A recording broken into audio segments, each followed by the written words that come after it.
Hello everyone, and welcome to Galaxy 89 Cars.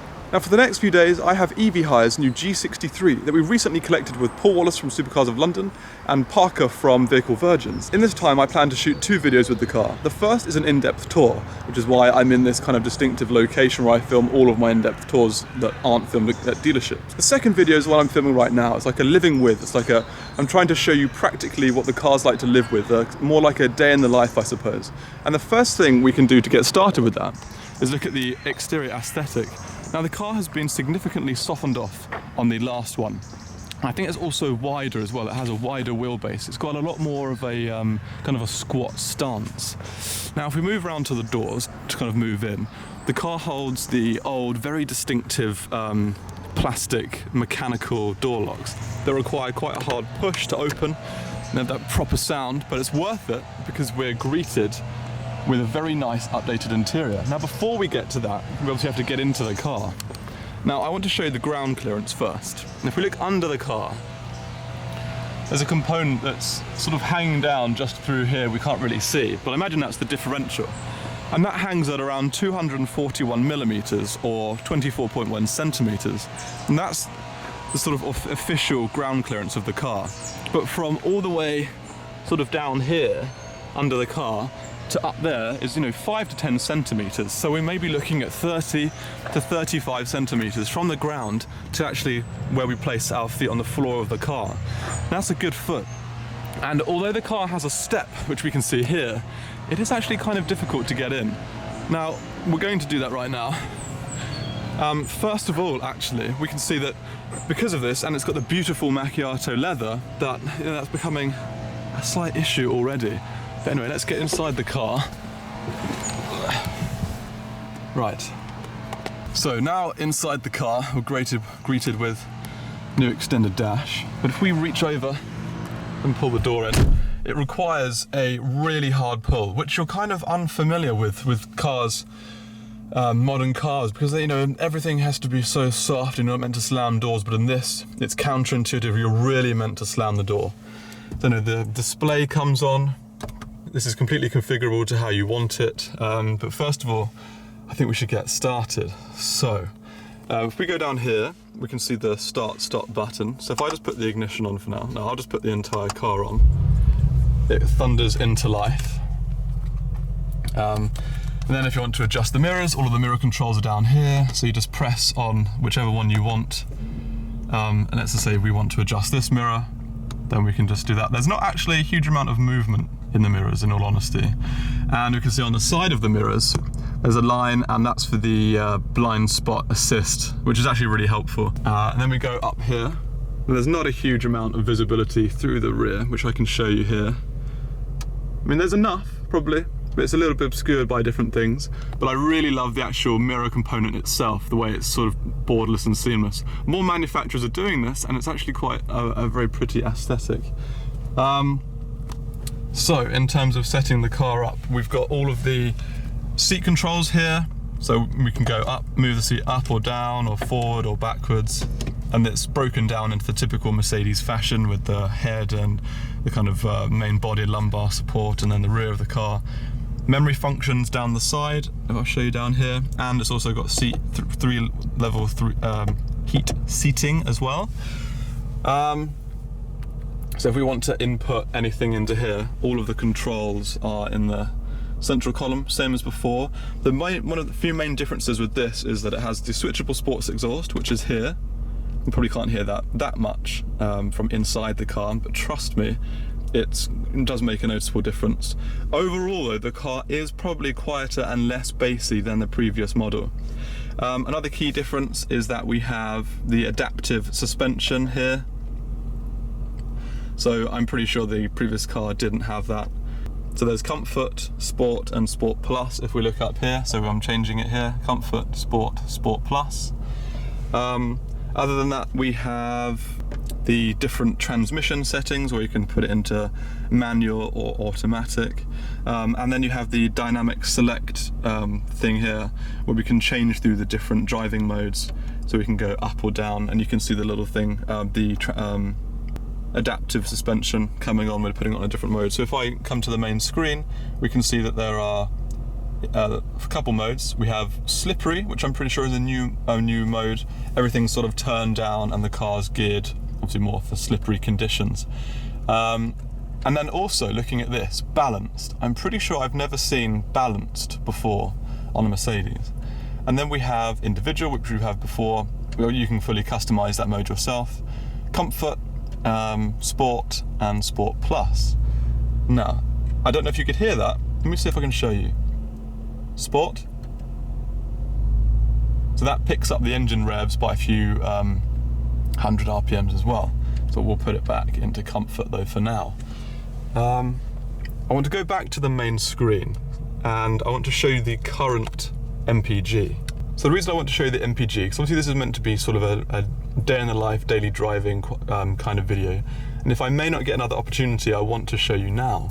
So using the little controller here, this is a new function that comes in with all of the new steering wheels. It's even found on the AMG line A-Class models. So they're new touchscreen touch interfaces, and they're on either side. Now this side controls everything that's going on here, despite the fact that there are essentially 3 different components, because this can be that and that can be customized. Everything on this side of the steering wheel adjusts the screen over here pretty much. So if we go over here and we look at this side, and I think I have to go down here so we can see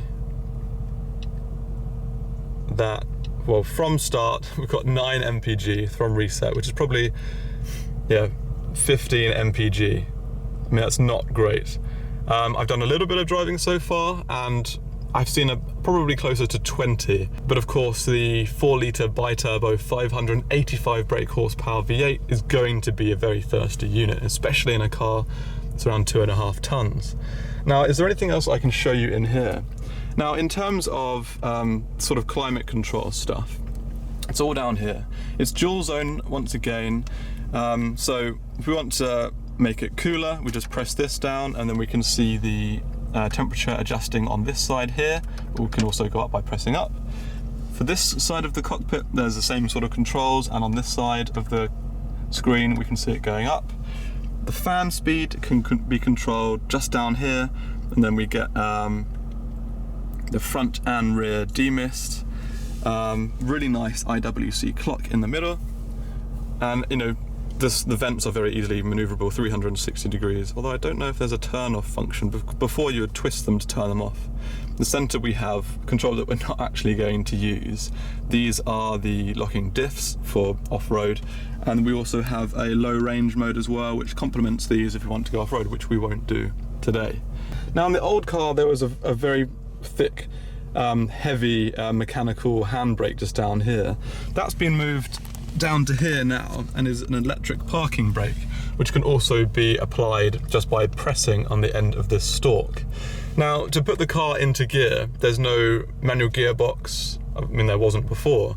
Literally just put your foot on the brake and put the car, literally don't press inwards, you just press up or down. In this case, I want to go to drive. That changes, we're in the high range gearbox. You can hear the gearbox going up slightly. And that's that. If you want to go into reverse, we just have to press this up and we can see the cameras come on here. Now, I've covered these a bit already, but I just want to go through them. The other car, I'm pretty sure I said didn't have a reversing camera, and I was wrong in that case because it did. But I don't think it had a camera, a front-facing camera, and I'm pretty sure it definitely didn't have a 360-degree camera. I'm pretty sure those are new features. Also, all the different things that you can have here. So if we start at the top, now this is the front-facing camera, I'm fairly sure. Now that's what the car didn't have. The split screen view with the top-down view as well, and the 360 view, the full surround, and the tow bar. And of course, these menus, if we go to this one, and if I turn the wheel, we can see the twisting as well and adding guidance. And if there are any sort of proximity issues with the side of the car here flashes and a little sort of alarm bell rings. So the car is very, very well kitted out with new tech. So before I head off, because today I'm actually filming with the Alpine A110, which means I've got to drive to the West London showroom, the Renault showroom in Wembley. Before I do that, I just want to show you the boot quickly. Now, I've had one or two family members in this car, and they've been really stuck on how to get out. I mean, it's literally just a little pull handle just here. Let me push the door. And that is the sound of the exhaust with the valves closed. So it's actually quite muted in that respect. Go over to the boot. Evhire plates. I think it may be a smaller boot than before. It's quite tall, but I don't think this is quite as tall as the previous car, but I'm pretty sure it's wider. I don't know the exact litre capacity of the boot, but it's not very long. As you can see, it's very high, so you could probably mount stuff up, put stuff on top of each other to kind of fill it out. And of course you have the divider here as well that you just have to pull out. I mean, what do you think? Do you think that's a suitable boot? A large boot? I mean, of course you can put the rear seats down as well, so if you need to get anything really big, you can quite easily fold those down. The little grab handle here. There's far less kind of plasticky feeling things like this in the new G-Wagon, I have to say. It's generally a far more premium experience. And the door is actually easier to close as well. So I think now we should probably start our journey to Renault West London.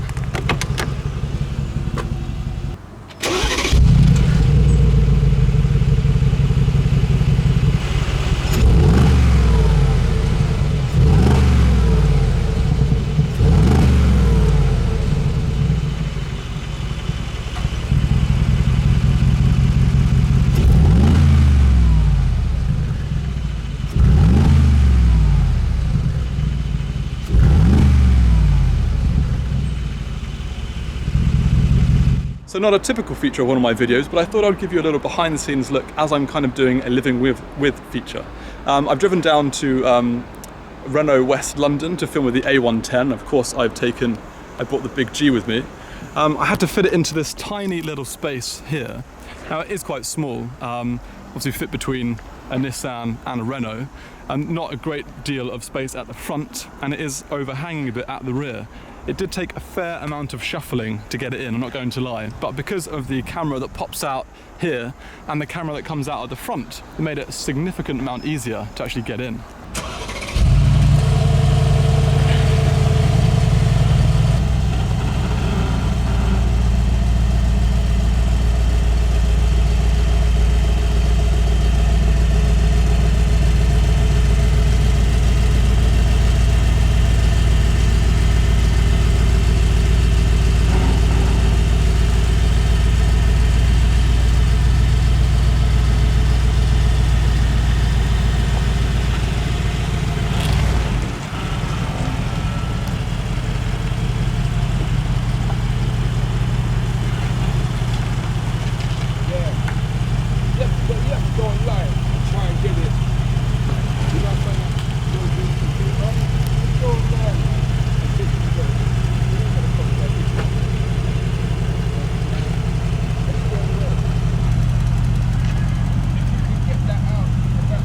So as you've seen, I've just finished filming the new Alpine A110 at West London Renault. My first time really experiencing the car properly other than sitting in it briefly at Goodwood this year, but very fun car, looking forward to bringing you the videos on that. But of course this is the G-Wagon content, so you want to know about this. The camera assistance packages help so much getting the car into that bay, but then as you saw, reversing out as well. For such a large vehicle, it was made pretty easy, and because the steering is so much lighter and so much more direct than it used to be, you can actually manoeuvre in quite a tighter circle than before. Now we're heading into central London to take some pictures and to see what we can find.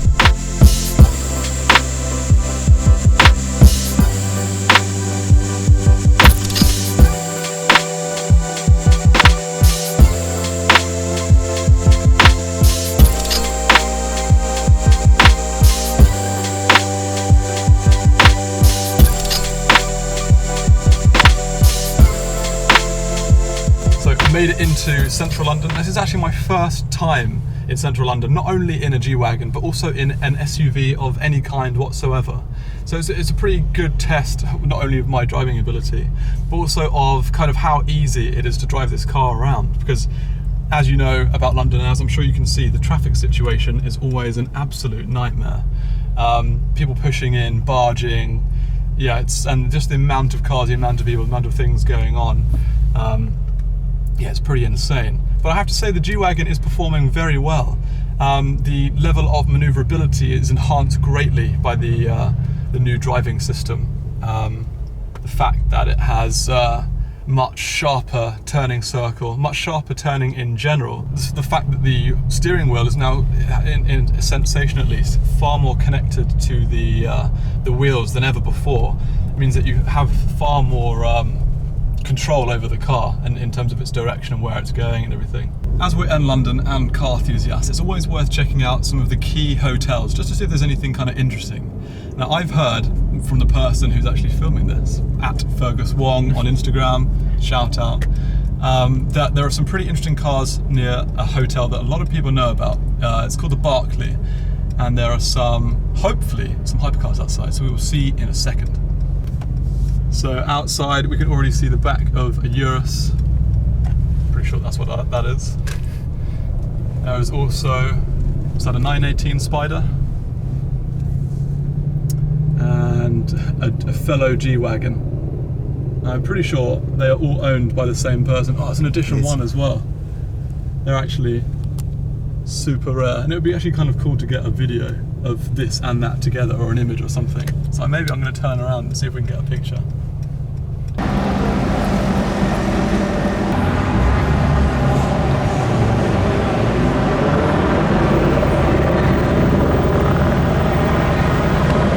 So me and my friend are continuing our drive around London with the G-Wagon, of course. And one thing we found today, there seems to be an abnormally large amount of other G63s or other iterations of the G-Wagon around.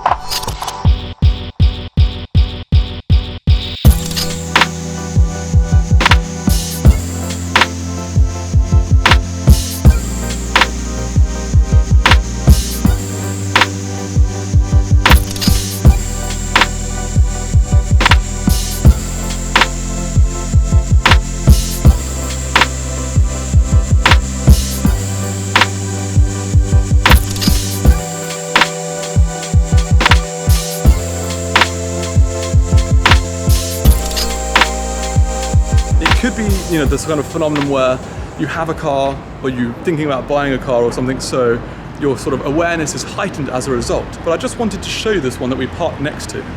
So you can kind of see how the G-Wagon has changed. So you have the one that I'm driving, the brand new car here. It's got very, very softened lines. The front is obviously protruding a bit, but it's very, very soft. Whereas we go over to this, of course, it's got a Brabus Widestar kit, which is a slightly different car. But nonetheless, it kind of gives you an idea about how much the new G-Wagon has been softened in comparison to the older G-Wagon. Now, the interesting thing is, this is of course a Brabus car, so it's got 700 horsepower or thereabouts. It's got the carbon fibre bonnet, which of course that doesn't have. It's got the carbon fibre louvres as well. But which one do you prefer? Do you prefer this old style Brabus version, or do you prefer the new one? Because you can see, like looking around here, very angular. The lights are of course different. They have that sort of circular aesthetic, but they're nowhere near as sort of pronounced as the new ones, because of course the new one has the circular LEDs that kind of accent the car.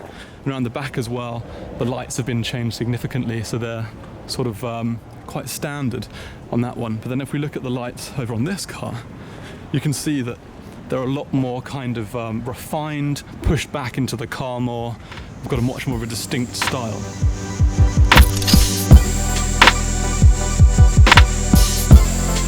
Carbon fibre on this. If that's like carbon composite or something, it's insane. What an insanely spec'd F12. 812. It's an 812? Yeah. Is that? Yeah. That's insane.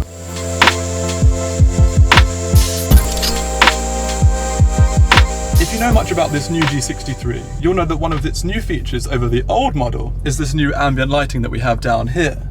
Now, it's a 64 colour ambient lighting that it shares with the rest of the AMG line. And what I want to do now is, because it's actually quite dark, is kind of run you through that. So I'm going to go up here and turn the lights off first. Hopefully they're all off. Fantastic. No, they're not. Now they're off, fantastic. So, to run through first, what we have is the ambient lighting on the handles there, and then it runs down on the dash, and then of course we have it on here as well, on the underline here, same as and that runs all the way top and bottom of the screen, and comes around here, and then it's also in the rear as well. So we have it all around there and under the seats too. So it's a really, really full-on kind of system. Actually, this has come across quite blue, but it is actually purple. So what we do to change it, obviously this is one of the main screens, we go down to here, we press the home button, and we go to vehicle, and then dynamic select is actually a very interesting option as well. We can look at that quickly. So this looks at all the different information for the car. I'm not going to rev it around here because I'm actually in Knightsbridge and I don't really want to, you know, annoy the neighbours, and it's quite late. So we're going to go back on this. But if we go down this way, we can go to light settings, and here you can look at the ambient lighting. So what we're going to do is, first of all, you can see that this is obviously probably 0 down here and 64 all the way up there, on 28 at the moment, which is actually my favourite colour. You can go multicolour as well, we'll have a look at that now. And there are presets, so you can automatically see the ambient lighting changing. So that's ocean blue, and we've got purple sky. We can see it actively changing now. And I think the zones are broken up. This zone is one colour and that zone is another colour, although they're not actually changing very much. Well, that's quite a big difference. Fire red. So this is dawn blue. So blue here and sort of a reddy yellow over here. Sun yellow, which is actually quite faint, in all honesty. Then jungle green. So that's more of a green here and a sort of lighter green over there. Glacier blue is actually quite nice. Colour flash. I think this may actually cycle through different colours potentially, or maybe colour mix is the one that cycles through different colours, and I think that may take a bit of time to do that. But of course we can also go back to this menu, click off of multicolour, and then go on to this as well. So if we go right to the top here, so yeah, like I said, that's 64 up there, and that's just a very white kind of ambient lighting. So if we jump down a few steps to this one, we can change it to a more kind of bronzy, and then there's green, we can change it to a very intense blue, which is actually really nice as well, and then down into the sort of purple that I really like. Also of course red, which is very intense, down into pink, and then a lighter purple, and then back into white. I actually quite like the one that's up here, it's like 36 or something. That's really intense, it's really nice. But I don't understand why it's coming off quite differently in the camera. Anyway, turn the lights back on. So hopefully that gives you a pretty good idea of the different ambient lighting setup and how customizable it is. I thought as it's dark and I may not get another opportunity again with the car, it's probably best that I actually show you while I can. I've reached my final day with the G-Wagon and I'm just taking it back to Evhire's base now. What are some of the final thoughts that I have about the car? Well, generally, as I've said a million times already, it's so much more refined than the previous model in every single way possible. Even down to like the grab handle on the passenger side, you know, that's a remnant from the old car. In that previous car, I'm pretty sure it was just a plastic component, but here it's upholstered in the same soft leather that the steering wheel and the dash is upholstered in, and it's even accented with a really nice piano black inlay. I mean, that's the kind of car that this is. It's so much more of a luxury item than the previous model, which was far more utilitarian, which had a couple elements of the S-Class inside of it. You know, it had the nice leather, it had the nice wheel, it had the infotainment system and a screen and everything. But this is like a sort of a completely different vehicle in a way. The steering is a lot more direct. There's a Senna, I wish I could show that. Anyway, the steering is significantly more direct than the previous car.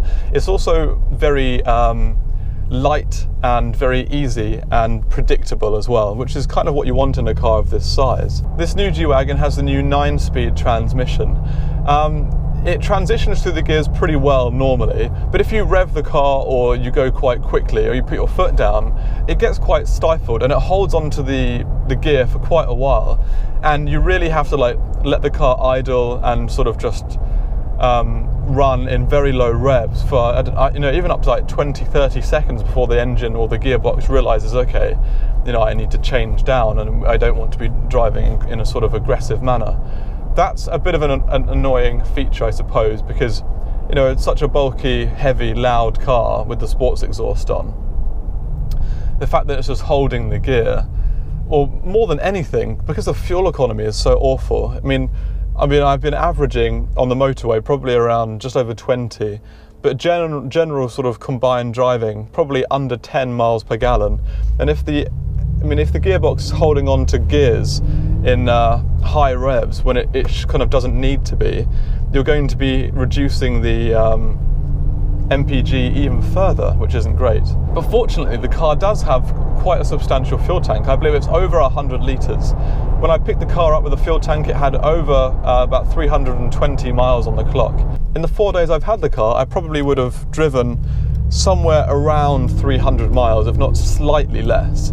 And I've still got just under half a tank. So you can get quite a lot of mileage out of the car despite having such a horrendously low, but yet unsurprising MPG. In terms of usable visibility, the windscreen, I'm pretty sure it's set at a new angle and it's a slightly smaller piece of glass than before. There's less wind noise coming from it, but if you get anywhere near a traffic light or a sign that you need to read, it's completely obscured. Plus, because this is a G-Wagon and it is, a boxy vehicle, it has quite large pillars. So we've got the pillar here and the pillar there. That means, like, if I'm trying to check my blind spot right now, for example, I check my mirrors first, of course, but then if I look round, this is really obscuring my blind spot. So you do have to kind of peer around quite a lot. The mirrors are quite small. They've obviously been designed with a very kind of aesthetic approach. They do offer enough visibility.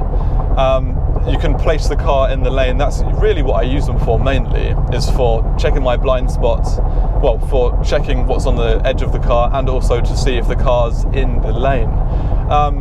They suffice for the job, but I do think they could be a bit bigger. What I said a few days ago is probably one of the main reasons why they are smaller, and that's because they produce less wind noise, and they've been produced with a more rounded, pointed aesthetic on the leading edge. On the previous ones, they were quite flat.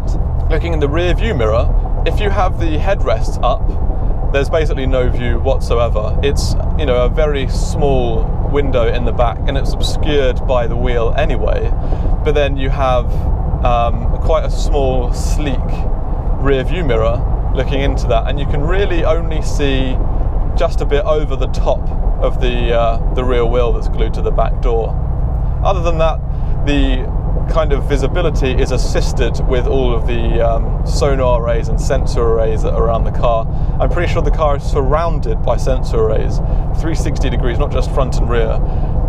You have the proximity sensors that are on the edges of the wing mirrors, but then you also have kind of an alarm system that shows up on the dash, and it kind of tells you where an object is close to you, or you're getting too close to an object or another car or a building or anything. So in that manner, despite having slightly limited sort of active visibility, you're quite well sort of reinforced by the car's sort of intelligent internal sensors and sonar arrays. This new G-Wagon is undoubtedly a very quick car. At the moment, because it's still in its run-in phase, I'm pretty sure there's a limiter that's set for the next, up to 1,000 miles, which means I can't actually rev the car over 4,500 revs. From stationary and even in comfort, the car can get up to speed extremely quickly. Remember, the car has a 0 to 62 mile per hour time of 4.5 seconds, which for a 2.5 ton vehicle is really, really fast. Now, because of the new transmission, because of the new steering rack, because of the new suspension system, you feel like you can very easily control that speed. You don't feel like it's out of control and you're just trying to control this sort of wild beast. I think that was kind of how it felt a little bit in the previous car, but it certainly doesn't feel like that in this car. In terms of comfort, we can first talk about the seats. The seats are very comfortable, upholstered in a very soft leather that, unfortunately, because this is a macchiato, light sort of cream, light tan, are getting a bit sort of colour distorted already. So that could be a potential problem, you know, with like sliding in and out, because getting in and out can be a bit of an awkward process. But other than that, the seats are very comfortable. I'm pretty sure they're whipped straight out of the S-Class. They've got very good lumbar support, very good lateral side support, fully movable, as we've seen before, heated as well. Yes, very comfortable. It's a very upright driving position, and you kind of need to be anyway, in my opinion. And that sort of benefits you with extra visibility. A final thing I can say about the seats is that they have a very, very comfortable padded headrests. I'm pretty sure these are directly from the S-Class or something. And they are very well padded and very soft. Now, as well as being physically comfortable in the seat itself, the car has very good soft suspension. Now, of course, this is adaptive. So as you go up into Sport and Sport Plus, the suspension will harden and become more responsive. But in comfort, the suspension is very soft. It doesn't feel floaty. You do feel stable in the car, but it feels relaxed, shall we say. And that kind of suits the nature in which this car is going to be used, which, let's face it, is going to be most probably sort of daily driving in city centres, or at least on tarmac. Now, one issue I had with the last G-Wagon was that the pedals were massive, and they were also very sort of strangely separated. So the brake was significantly higher than the accelerator, and it was a very large pedal, and it had these strange little knobbles on the top of it.